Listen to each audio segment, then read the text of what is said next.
One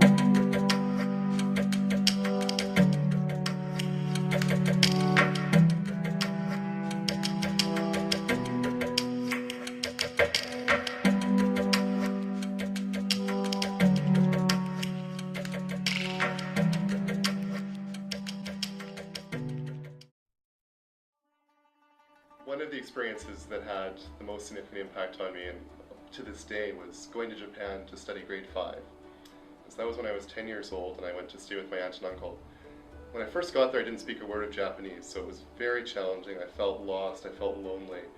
Even today when I open up these notebooks that I kept from those days, there's tears in the notebooks from feeling so stressed and confused because I couldn't understand anything.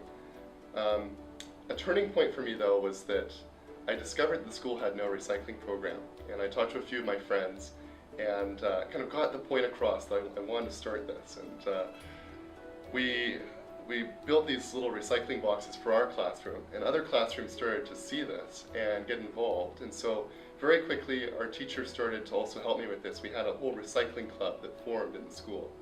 And by the time I was leaving, all of the classes were recycling.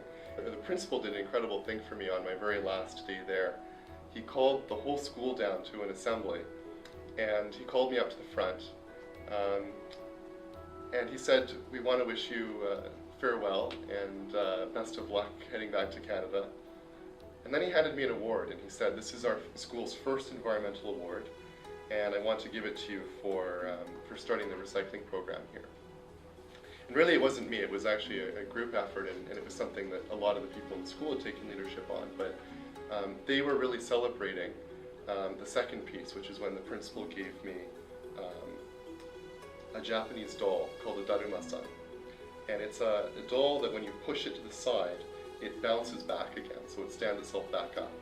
And the principal said to me that he wanted to give me that gift as a reminder of the spirit of Japan, that even when you fall down or even when you fail, it's always important to stand back up again and be confident in being yourself and pursuing your goals.